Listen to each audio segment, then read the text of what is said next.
トン付近ではこれから明日に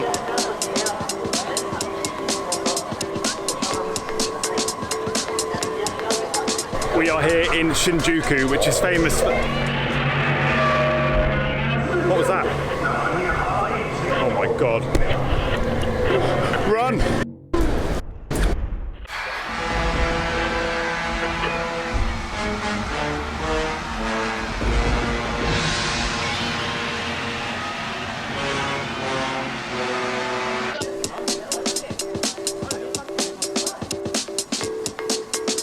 I just wanted to meet Godzilla. There he is. Okay, wait a second. Let me explain. Ever since I was young, I've been obsessed with the idea of visiting Tokyo. So much so that over the years I started writing a book-sized list of all the things that I absolutely had to see there. This year, Emma and I finally made the trip and we had 1 week to make the list a reality. So, meeting Godzilla on top of Hotel Grocery, that's one big tick. My name is Ryan and this is my Tokyo bucket list. Now, before we get onto the weirder stuff, let's cover some Tokyo essentials.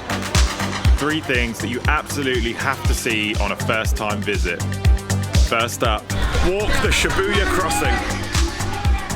The busiest interchange in the world.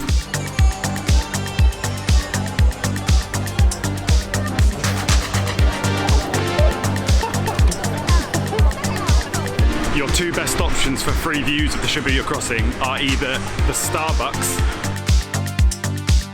or from Shibuya station. Although obviously you do have to buy a drink in Starbucks to enjoy that free view.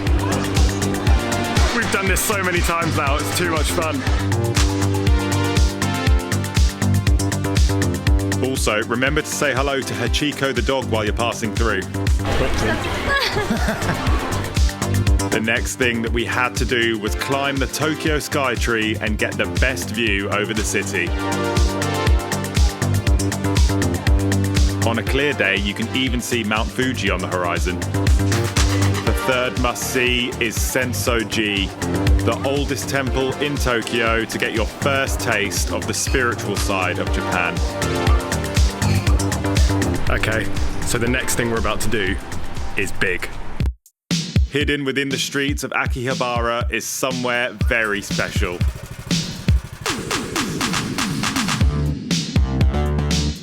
Real life Mario Kart. There was only ever one choice.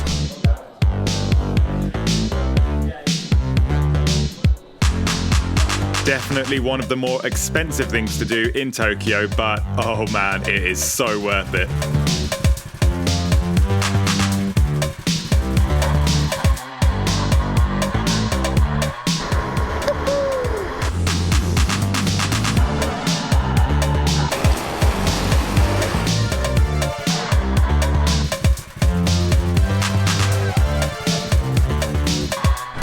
Might have been the best thing I've ever done. I'd always heard that Japan is crazy expensive, but when it comes to eating sushi from a conveyor belt restaurant, a big thing on my bucket list, it really doesn't have to be pricey. If you're looking for seriously budget conveyor belt restaurants in Tokyo, your 2 best options are Genki Sushi or Ganzo Sushi. Now, Genki Sushi is where you have a touch screen in front of you and whatever you order comes rushing to you on a conveyor belt. It's very, very cool. Or there's Ganzo Sushi, which is a more traditional style conveyor belt where the chef just prepare things, they put it on the conveyor belt and you pick it off. See, the problem with all this amazing food going right past you is I will eat it all. I'll eat all of it. The plates are going to stack up. You can order things if you want to, but if you really want to do that, then Genki Sushi is the best option. There's so many options.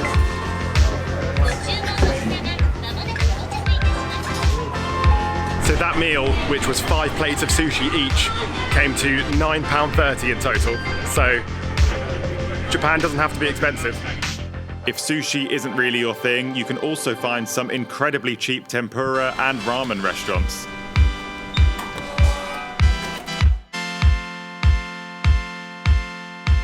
This meal cost a grand total of £4. So cheap food is easy to find, but what about that crazy Tokyo nightlife? Luckily, I'd heard about a very special type of bar.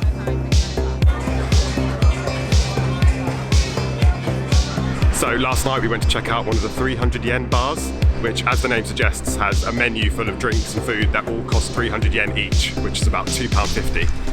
See, some things can be really expensive in Japan, but some things don't have to be. I mean, you can get overcharged with food and you can pay a lot for drinks, but if you do some research, it really doesn't have to be that way. Next on my list is some classically Japanese budget accommodation. You absolutely have to Stay in a capsule hotel.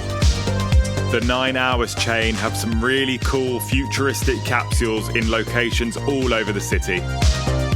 They're a lot bigger than you think. When you're inside the capsule, there's plenty of space to move around. The changing areas and the lockers and the showers are all really, really nice and like immaculately clean. What do you think, Emma?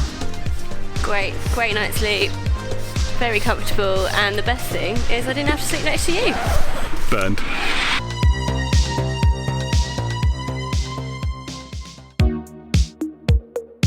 The biggest sport in Japan is not sumo, it's not football, it's actually baseball. So I've always wanted to see a game here, and tonight we're going to go and see the Tokyo Yakult Swallows versus the Hiroshima Carps. Big game.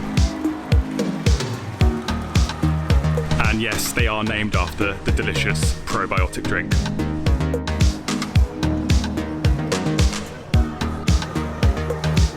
One of the great things about Japanese baseball games is that you can take in your own food and drink, including alcohol. Which gate are we at? 5.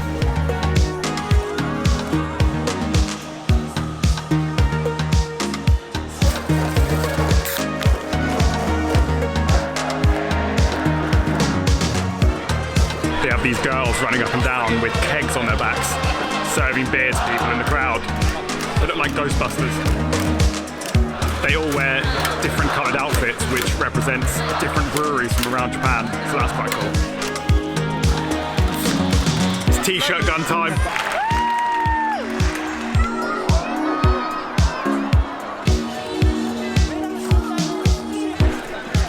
Love a good sponsor. Go Yakult. So when the Swallows are doing well, all the fans get out these tiny umbrellas and they start throwing them up and down like this. It's brilliant. The umbrellas don't come out a lot because the Swallows aren't that great. But such a good experience. I'd recommend it to anyone, even if you're not a sports fan, not a baseball fan, come here because it's so much fun.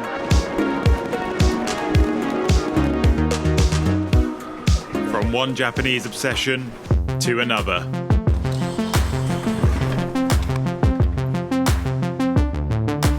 Japan has the highest density of vending machines in the world, with approximately one vending machine per 23 people. You can find classic style ones and some even more modern ones too. Selling everything from soft drinks to ice cream, from hot drinks to cigarettes. So I've heard that there's vending machines in Japan that sell self-freezing Coke, and I think I found one, so let's give it a go.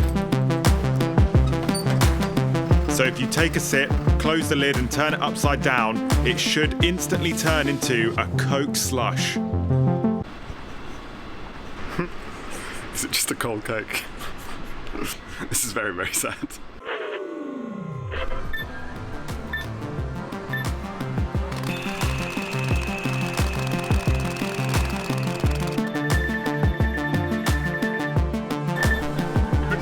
When you come to Tokyo, you absolutely have to visit an arcade. There's literally hundreds of them all over the city. This place, just outside Ikebukuro Station, is 5 floors of gaming. The first 2 floors are crane machines.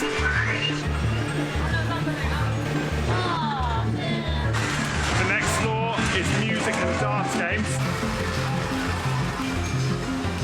You would not believe the noise in here. It's insane.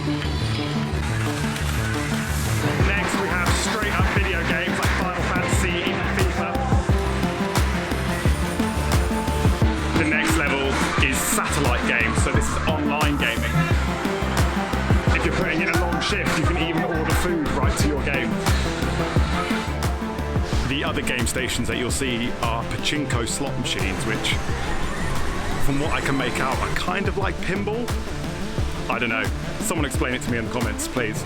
But it looks amazing. Okay, so this might sound a bit weird to have on your bucket list, but I've always wanted to use a Japanese toilet. So, as you can see, there's a variety of options for me to choose from here. There's a privacy button, so let's give that a play. Some lovely relaxing water sounds in case you're a bit loud. Deodorizer. Oh, that smells nice. We've got the front spray there for the ladies and rear spray, so let's give that a little go. Oh. To be honest, that's one of the more basic options. I've had one that had a heated seat, one that goes up and down for you, adjustable. Okay, so I'm about to fulfill a childhood fantasy. We are about to go into the Pokemon Center in Tokyo.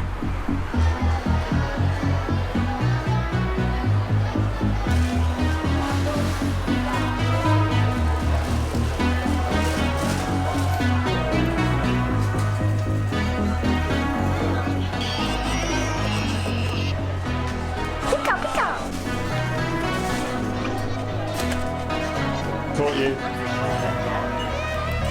Okay, I found him. The best Pokemon there is.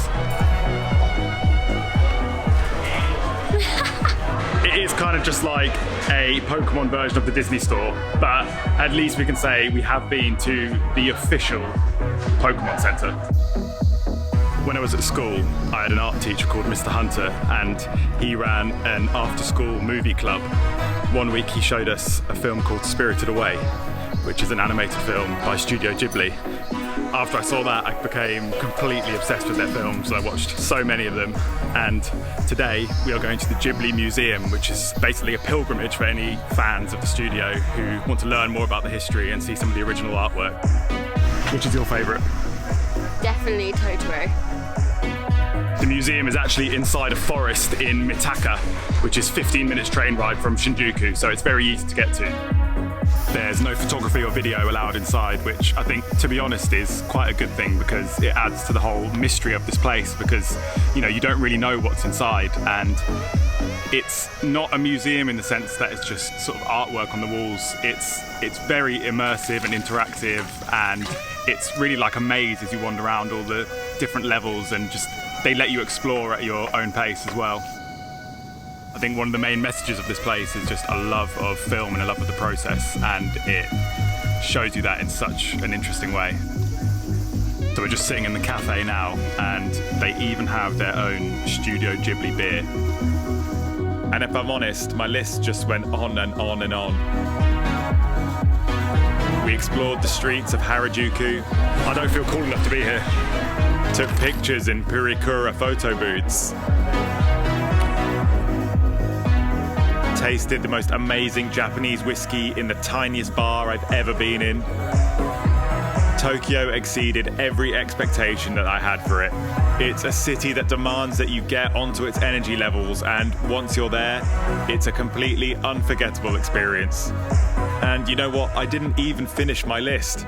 So, anybody fancy a sequel? Thank you so much for watching this video. If you liked it, make sure you leave it a thumbs up and subscribe to the channel. And I just want to say a massive thank you to everybody who subscribed so far. Last week we hit 1,000 subscribers, which is just blowing my mind. So thank you so much, and I can't wait to show you the next episode.